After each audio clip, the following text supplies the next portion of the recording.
Yo, what's going on, guys? It is Tom and welcome back to a brand new video, another video of a last to first challenge, and this time we are at Monza for a 100% race around the Italian Grand Prix, and we're going to be driving as Sebastian Vettel in his prancing horse. But as you can see, it's a very sunny day here at Monza, and similar to the real life Grand Prix, there is no rain expected, so it should be a pretty interesting race. Obviously we're starting from the back of the grid like I said, so it's going to make for a very interesting race. Last time out in Spa we had an absolute cracker of a race, and we actually managed to finish in second place and ultimate difficulty, so let's hope we can try and better that result and try and get a win here in front of Tifosi for the Ferrari team. So as you can see, we're just coming towards the end of the formation lap here, and hopefully we can try and get a good start on these soft tyres. We're going to be going on a soft, super soft, I believe, strategy, so that's going to be a two-stop, and we're going to go quite aggressive on the tyres and try and push nice and hard here. But obviously we've always got to keep an eye out for any sort of thing that can happen in this race, because it's very easy to get caught up in an incident, especially into that first corner. But here we go then.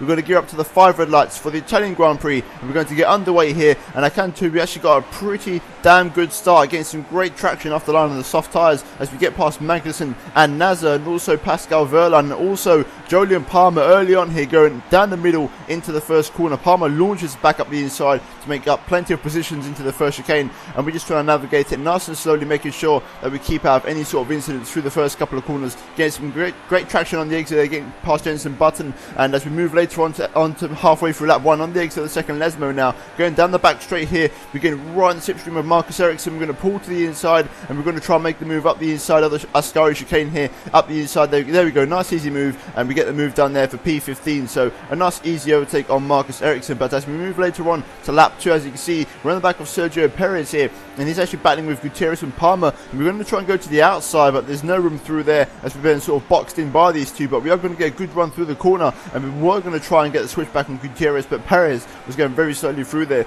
so we just got to sit back behind these guys for a little bit longer at the moment as Perez goes around the outside of his Mexican countryman. There's a bit of contact between the two of them, which allows me to get alongside Gutierrez, and then I get off a lovely little switch back on him, getting some great traction through the corner, and that's going to allow us to get a great run on this back straight and get past Gutierrez around the outside here. As you can see, just about out dragging the Haasco. Obviously it's got the same power unit as the Ferrari, but we just about make the move around the outside into the Ascari chicane there, so up into P14, and a pretty solid start to this Grand Prix so far. And moving later on onto halfway through lap 3, we've caught up to his fellow countryman Sergio Perez, who's got DRS on Palmer, and he's actually going to make the move on Palmer here, and I'm just going to have to sit back and wait for my chance, and I'm going to try and follow him through by making the move up the inside of Ascari on the British driver there, and we both make a double overtake on Jolyon Palmer, who goes backwards a few positions. And now let's see if we can try and catch Sergio Perez and possibly mount an overtake on him and make a move and try and get into some clean air and try and push as hard as we can on these soft tyres and try and gain some lap time. So as you can see, going through the Parabolica now, and we actually get great run through the corner, great speed, good traction, and we're all over the back of Perez, and we pull to the inside, and it's going to be a drag race down the pit straight. I believe DRS is now enabled. Yes, it is. So here we go, then DRS is now enabled. We're going to fly past Perez, set the personal best lap of the race, and just get past him for P12 there. And we move later on, exactly one lap later, and we've caught up to this little train of cars, which includes Max Verstappen. And as you can see, look at that, 3 wide up ahead there with Grosjean, Kvyat and Hulkenberg, and look at the speed, almost 370 kilometers as we go into the first corner. Are we going to make the move up the inside of Kvyat here? Yes, we do, just about, but Kvyat holding the outside. It's going to be side by side on the exit there, and we actually get great traction through the corner, which allows us to get past him. And now we're going to try and slipstream Romain Grosjean through Curva Grande, now into the points, scoring positions. Can we try and get into P9 here? Get the slipstream on Grosjean. We're going to feint to the right and then duck to the left side, and then we're going to go up the inside of the chicane here and make the move quite easily. I believe it's the Variante de Reto Filio, correct me if I'm wrong, but I believe that's the name of the corner. But as you can see, moving later on to the end of lap 5, we're now on the back of Nico Hulkenberg, and we're going to actually make a nice easy move in terms of just raw straight line speed here, picking up the DRS. I'm just going to go past him in a straight line, nice and easy, and also pick up a little bit of extra slipstream from the cars ahead of us to really make the move stick. But as you can see, Ricciardo and Sainz are actually going at it quite hard up ahead, and maybe we can try and pick up the scraps here. Obviously, you know, these two Red Bull Driver Academy drivers, you can see that they're fighting for position here, and it's quite important for them to come out of the top to really put a statement of intent within the team. So we're going to try and pick up the scraps. As you can see, we're getting up the slipstream on Ricciardo now. We're going to go to the outside, and can we make the move under braking? It's going to be very hard because we are boxed in by the two of them, and Ricciardo goes up the inside of Sainz, but I'm going to switch back on both of them, and pull off a beautiful switchback, a double switchback, making a great move there through the chicane. Absolutely fantastic move, my favourite move of the race so far. Just great traction and great speed through the corner, and a very intelligent overtake. But Sainz was not done with us there, as he did actually overtake us up the inside of Parabolica, and he does make the move stick just about. He just shuts the door on me on the exit, but then he opens it up once again. As you can see, just about getting my nose in, he gives us a good old squeeze there on the exit. But we are going to have DRS here, and also Ricciardo's going to have DRS, so it's going to be pretty much 3 wide into the first corner, I think. And here we go, around the outside of Sainz. Ricciardo's on the inside, and we're going to go 3 wide into the first corner. Ricciardo backs out of the move, and Sainz going to keep his nose in there. We're just going to hold it through turn 2 and just try and go side by side with him on the exit, and hopefully we can get the traction on the exit just about. Here we go, side by side. Look at this, going through Curva Grande now, still side by side. Just great action here this race, and just the beauty of Monza with the long straights making this action possible. We get squeezed onto the grass a little bit here, but we are going to make the move, hopefully up the inside here in the chicane. And yes, we do make the move, and we get past Carlos Sainz for P6 there in a hard fought battle from both of us, especially Sainz there. Quite impressed with how well the Toro Rosso fought. But as you can see, moving on to lap 13 now, we're actually into the lead of the race momentarily because everyone's pit on the super softs. However, Lewis Hamilton, who pit a couple laps ago, is actually getting past us, back past us, shall I say, for the lead of the race there. So Hamilton on a different strategy, and he makes the move and retakes the lead of the race there, and we have to settle for P2. And as we move on to lap 20, we're coming in for our first stop of the race, and we absolutely nail the pit entry, and we're going to be coming in for a set of soft tyres, and hopefully we can drag these quite long into the Grand Prix to then fit super softs at the end, and hopefully that will set us up for a nice exciting end to the race. But as you can see, we actually had a great pit stop. We had a 1.9 pit stop there, my first ever sub 2 minute pit stop on any F1 game, full stop. So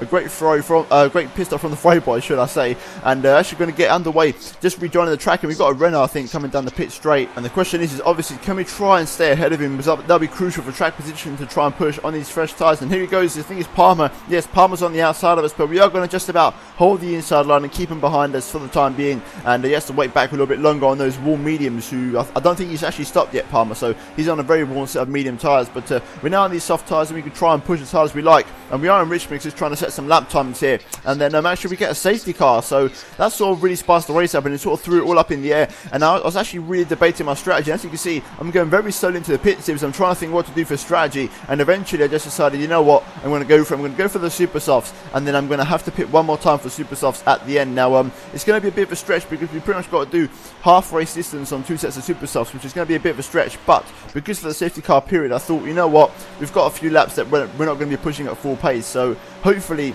with the field fairly stretched out and they will have to catch up to us, we should have enough laps to really try and drag out this stint, and that should just about get us over the line in terms of making the super soft tyre work. So as you can see, we skip all the way onto the end of lap 30, and the safety car is actually coming in now. We're waiting for the green flag here as we go through Parabolic. I'm trying to make a move on Massa, but I'm just waiting for the green flag to drop, and there we go, we're now green and we're racing. And let's see if we can try and get past Felipe Massa here on the pit straight. As you can see, look at the speed we've got on this in the straight line. We've got Harrianto going slowly up ahead with the blue flag. We're going to go 3 wide, shades of I think Hackett and Marco Schumacher at Spa 2000, and we're going to try and make the move around the outside of the braking at turn 1 on Felipe Massa, and we just about pull it off there, getting the traction on the exit, but Massa still keeping his nose in, as you can see. And look at the speed the Williams has got. The acceleration is absolutely brutal with that Mercedes power unit, and I'm in rich mix, so incredible straight line speed from Massa there. But we're going to try and duck to the right and then feint to the inside and make the move up the inside of the chicane. And can we make this one stick this time? Yes, we do, and we finally get ourselves up into P5 there and make the move on the Brazilian. And moving later on to the end of lap 32, actually move up into P3 because a couple of people did their pit stop, including Lewis Hamilton. So now we're going to be battling our teammate Kimi Raikkonen, who's on mediums for P2 here. And look at the speed we've got down the straight line here. We're just going to walk past our teammate, and he doesn't put up any sort of fight, because obviously it is the Italian Grand Prix. You want to try and put on a show for the fans, but at the same time you don't want the 2 home cars to crash out of the race. But moving now onto the start lap 38, we've got Nico Rosberg in the pit lane, and he's pitting for his final stop of the race, I believe, onto a set of soft set of tyres. And we're going to pit the exactly 1 lap later to respond to his pit stop, and we're going to be pitting for his set of super softs, and we're going to try and race Rosberg to the end here. It's going to be a bit of a stretch on Ultimate AI, but we're going to just give it a go here and try our hardest for the fans here at Italy and try and get a win in this last to first series. So a pretty okay pit stop there, and we should rejoin just behind Sergio Perez, because there's Rosberg going past right now, and I think Perez is coming past right about now also. So he's on mediums, podiums, he's going to be on a much slower tire, so we should be able to get past Perez fairly easily once we catch him up. But it's going to be a question of if we can catch Nico Rosberg. So as you can see, moving later on onto the end of lap 41, we're on the back of Perez now, and we should get DRS right about now, and we set a personal best up of the race, and we're going to try and make a move on the Mexican here. Look at the straight line speed, we've got 365 kilometers, and we're going to pull to the inside, getting nice and late on the brakes there, running a little bit deep, but we do get the move done, and we get ourselves up into P2 there, and Perez doesn't put up any sort of fight whatsoever, and we do move on all the way onto the last lap of the races. I just ran out of fuel because Rosberg's pace was absolutely alien. I could not catch Rosberg. He was pulling away from me, and he ended up finishing like 15 seconds ahead of me. So Rosberg put in a really solid shift there, and we come home for P2 in the Italian Grand Prix without fuel, as you can see, just trundling across down the pit straight. But overall, a pretty solid result, and you know, 2 races we've done so far with this series and 2 second places, so it seems to be a bit of a pattern emerging, you could say. But overall, a pretty interesting race here at Monza, and a well-deserved victory for Nico Rosberg. But let's hope in real life maybe someone else other than the Mercedes win the race. That'd be quite nice to see. Maybe a Ferrari, that'd be possible in front of the Tifosi at Monza. So overall, a really good race. I actually quite enjoyed the race. It was quite fun, and I was a bit disappointed with that final stint because it sort of just dragged on and there was no action, and I was trying my absolute hardest to catch Rosberg up, but it was just not possible. So